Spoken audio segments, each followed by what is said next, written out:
Djouba n'existait pas il y a 100 ans. Cette ville deviendra samedi la capitale d'un nouveau pays. Le Sud-Soudan fêtera samedi son indépendance et Djouba se fait belle pour l'occasion. C'est sûr, les choses s'améliorent. Ici, les gens se sentent libres et fiers d'être citoyens de cette région. Et pendant ce temps, les jeunes apprennent le nouvel hymne national. Même nos élèves savent le chanter. Nous avons formé tout notre gouvernement, tous nos élèves. Ils chanteront vraiment avec fierté. En fait, Djouba connaît une croissance rapide grâce aux revenus du pétrole de la région et beaucoup de Sud-Soudanais installés au nord s'en retournent maintenant chez eux, parfois après des décennies d'exil. Je rentre car dans le sud, c'est bien mieux qu'ici. Ça fait plus de 30 ans qu'on vit ici et on n'a rien trouvé de bon. La séparation du Nord et du Sud fait suite à la victoire de l'option indépendantiste au référendum sud-soudanais du 9 janvier.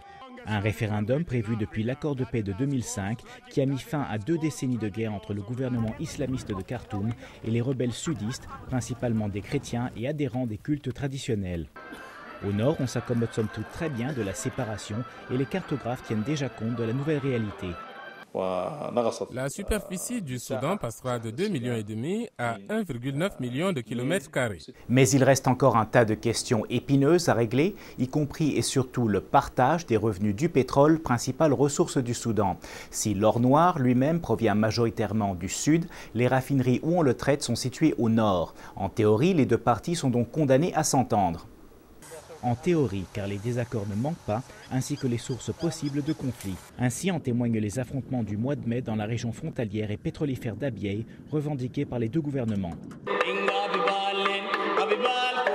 Une situation qui n'est pas facile à gérer pour le musicien nordiste Dafala El Hadj et la danseuse sudiste Intissar Badr Adine, membre d'un orchestre populaire de Khartoum depuis plusieurs années.